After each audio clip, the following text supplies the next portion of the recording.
I mean, it's how I used to play some of the later RPGs, because I was like, there's so many things here.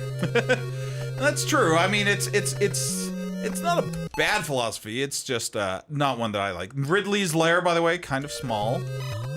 All those dots are either energy tanks or missiles. So, usually rooms that are like just have a door and a door on the other end, you're like, wait, this is supposed to be a vertical room, right? Because the Metroid alternates between vertical and horizontal. So, that is kind of your nudge to be like, maybe there's something up here. And, now, yes, Ridley's lair has... Oh, I wanted to talk about the music, actually. So, thank you for bringing that up. I actually did a report in college on the music of the original Metroid. Oh, dear. So, let's see how much of it I remember, because that was in 2009 I gave that report, and it's now 2017. He's gonna recite the entire thing to us, folks. Like, for example, you shoot up through that ceiling, and you're like, oh, there's missiles up here. That's cool. No, wait, Hip Tanaka, who's the composer, who's now, I think, in charge of Pokemon, or at least it was in 2009. I don't know what he's doing now. He's probably dead. Making out on the beach. Hanging out with Great Chang. I don't think he's dead. Dead set on making a new Pokemon game. But, at the time, here it comes. Take a drink, dude. Yeah. At the time, most people that were writing music for video games the composers were writing music that was just kind of generic, and you could plug into almost any video game.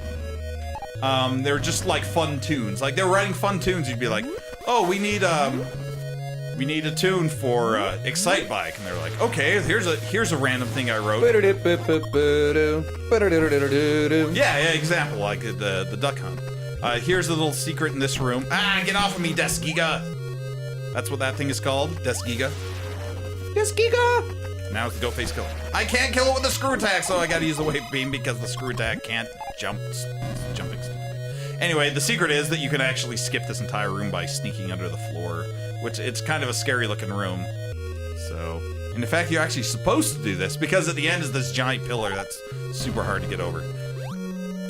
Anyway, so when Hip Tanaka got the job to do Metroid, oh, hold on, this is one of the most infamous screw you moments, because you're walking towards this E-tank, you're like, oh, free energy tank, and then suddenly, what? That's why I made the save state, so I could just jump across and get it. I like the design of the level you fell into. Oh, the long shaft of nothing? No, I mean the pink nightmares. Oh, it's Ridley's lair. It's full of pink nightmares. Anyway, here's some more Desgigas for you. But his philosophy of composition was more along kind of the film scory thing, where he's like, let's actually make the music match the atmosphere, not just be like, oh, it's a heroic theme, so it sounds like da da da da da da. So, as you go deeper and deeper into this planet, the music gets less and less melodic and more atmospheric. Hip Tanaka was hip. Be square. This is the hardest jump in the game, in my opinion. Oh crap, I screwed it up because it's a screw attack. It's so hard, play. Ah! Oops. That was weird. Went into the negative universe. Because you're... No, because if you just try to make the jump, you can't do it. See? What you gotta do? Rage quitting. There we go. You have to I don't believe it, he did it! Kind of do a jump over that way. Anyway, so now we're in the tooth-ceilinged room with the flying stop signs and the sentient fires.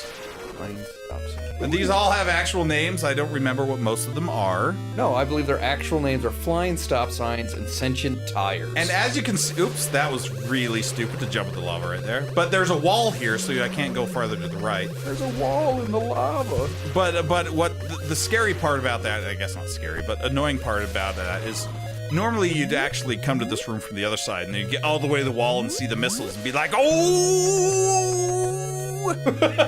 What'd you be like? Oh! Anyway, over here's Ridley. Eventually. This room, by the way, gets reused in Super Metroid. Nice.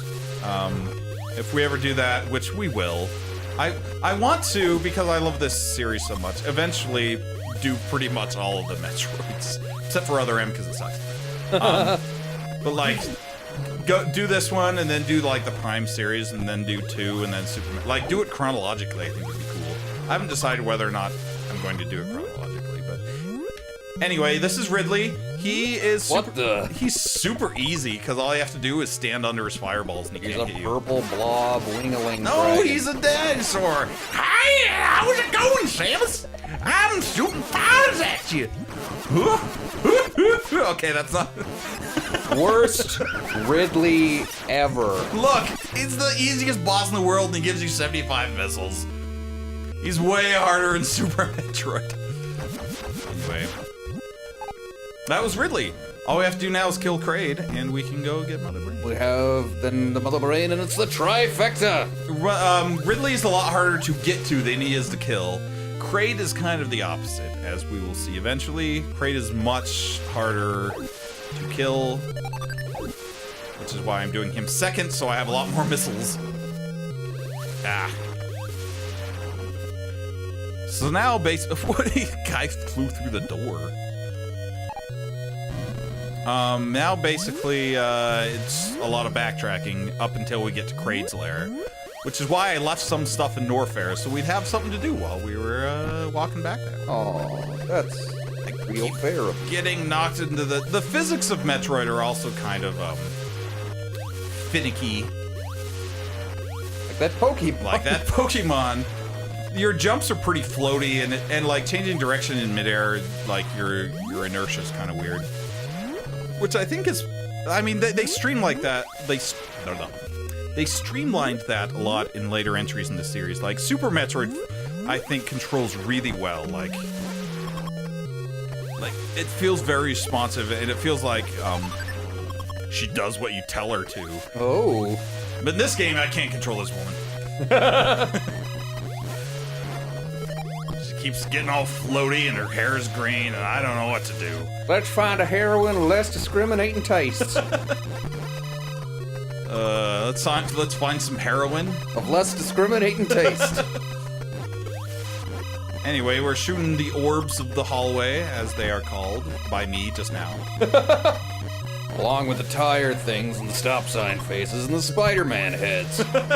What tire things and stop sign faces? You said stop sign faces and tire things just like a couple of screens ago. Did I? And I made fun of you. Oh, that's right. No, it's the stop light faces, not Whatever. stop sign faces. You said stop sign. Or at least I said stop sign. I think you thought stop sign. I don't know what I'm saying. Everyone who's watching this in the future, go back and watch that video and tell me what I said. Because I apparently can't do it. Do it now. No. So this is the longest corridor in the game, and it's really kind of annoying if you have to do it the whole way through. And you do have to do it the whole way through if you go the wrong way. But there is like a missile in the middle of it, so I have to backtrack through half of it. And it's just basically an entire giant hallway of this. Of stop light heads and bugs coming out of pipes. Really, Metroid only has like 4 kinds of enemies, but in each area they make them look different, so it feels like they're different. You got the dudes there's the missile. I did say stop sign according to Eternal Kier. Aha! So there's the bugs that fly out of pipes. There's the swooper things, like the stop sign heads. See, I said stop sign again. I just did that one to see if you were paying attention. I wasn't. Until you yelled it. And then you've got the things that crawl on the walls. Ooh, the crawls. They like to crawl on the walls. Oh. In Ridley's they're like the fireball dudes. In Brinstar, they're the spiky dudes. Called Zoomers. I don't know what they're called in Ridley's lair. They're probably called...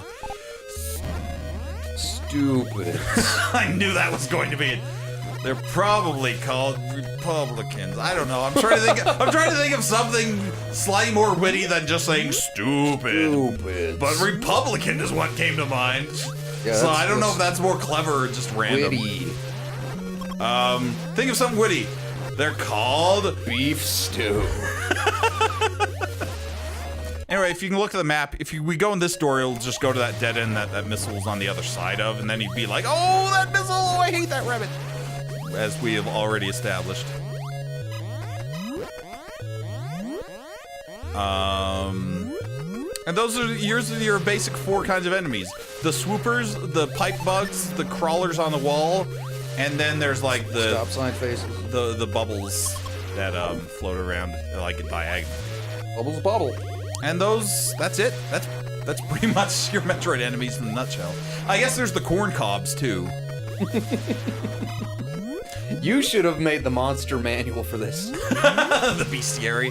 Fiend folio. The stoplights and the corn cobs. Hey, it hurts. It's basically some poor Japanese I forget the guy who did the original Metroid. It wasn't Yoshio Sakamoto yet. It was Gunpei Yokoi, I believe. Yokoi, however you say his name. I can never pronounce Japanese names correctly. Yeah. But it's like McDonald's only has 4 kinds of chicken nuggets. They have 4 kinds of chicken nuggets? I know they have 4 kinds of boxes for chicken nuggets. I think they have 1 kind of chicken McNuggets.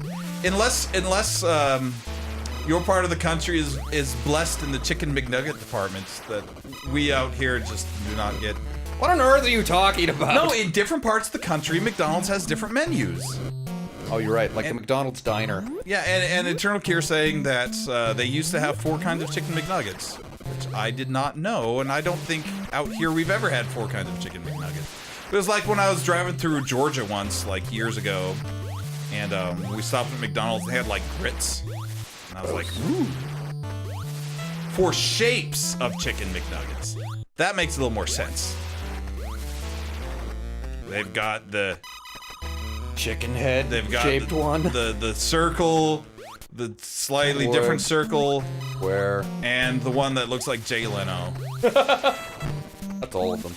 All of them look like Jay Leno. Yeah, they just all look like his chin. Oh my gosh, I just keep jumping into oh yeah, and the indestructible birds that go back and forth. That's another type. So that's 5. Ooh, we got 6 if you count the Deskiga. Are those the same thing as the beetle things from Super Metroid? The indestructible birds? Yes, they are.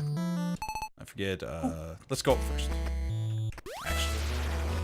Now up here, the reason I didn't go up here in the first place is because you need the high jump to do it easily. I could have sequenced broken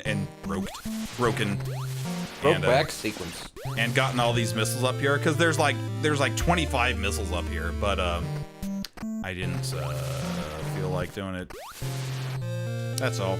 I didn't need them to fight Ridley because Ridley was super easy. Yeah, Ridley was lame. And with the screw attack, you only need missiles basically to fight bosses and open doors. If you don't have the screw attack, the missiles are very handy because, like, these Garudas, for example, take 1,000,000 hits, but if you turn on your missile, then they just take 1. Take that, Space Crab. Take that, Ganondorf's bastard mother. Wait, what? What? Garudos! Illegitimate mother. Yeah, I guess that makes more sense. Because I'm like, wait a second, that's not right. That doesn't make sense logically or... All of your nephews are scouts, so I can swear, right? But... Ploppers! I feel like a turnip. I feel like Annalisa should be watching now, because now she can be as blue as she wants. He's red. She is a human being. A human being? With thoughts and dreams. He's neither of those things. Oh, according to Google, the 4 shapes of the Chicken McNuggets are not the circle, the oval, the square, and Jay Leno. It is the bell, the ball, the boot, and the bone. Now we know this for some reason.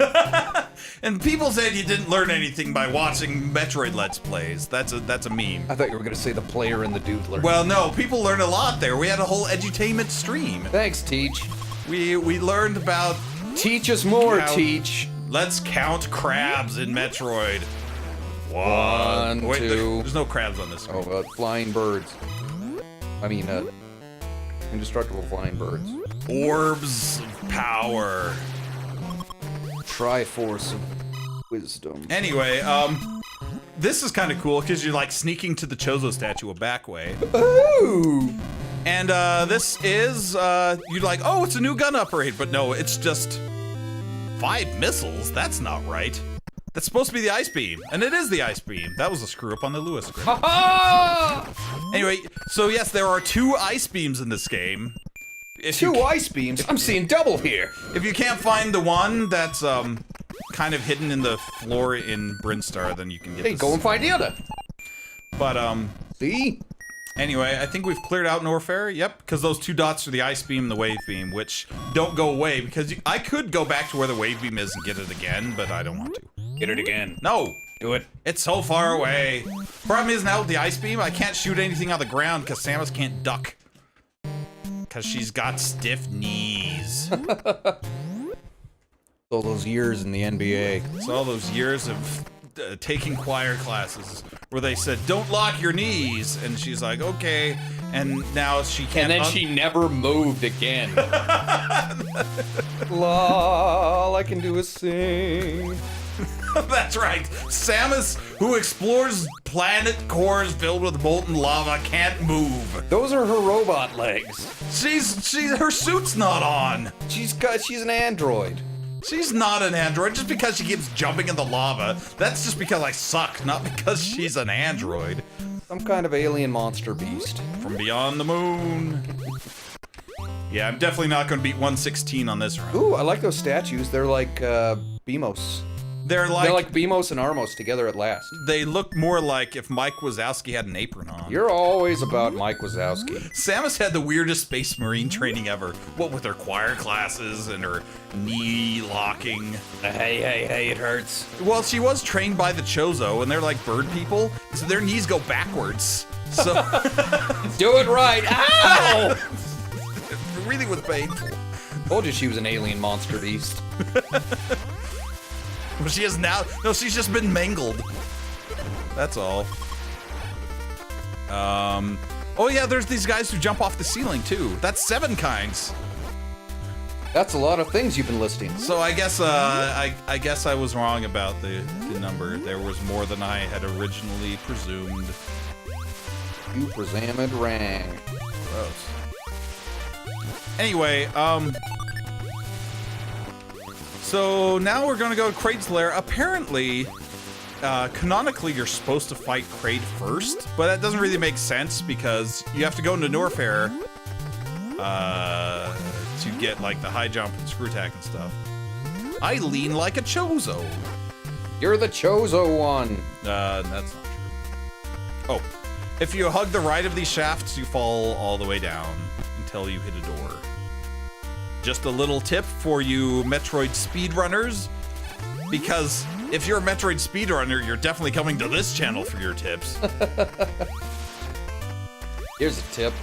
Shut up. Watch something else. In the ceiling, there is an energy tank. You can get it by freezing this guy, but I'm actually not going to get it yet. I'm going to get it on the way back from killing Kraid. But why? Because then I will refill my health. After I lose it all fighting Jerk. Also known as Kraid. Only his mother calls him Kraid. Okay, what does everyone else call him, Mr. Smarty? By which I mean Mother Brain. Oh, I didn't see it coming, and now it came and hit me in the face. Anyway, everyone else calls him Jerk. This is the elevator to Kraid's lair. It only has 1 head, because you're supposed to fight him first, I guess. Also, Samus has no eyes when she looks at you.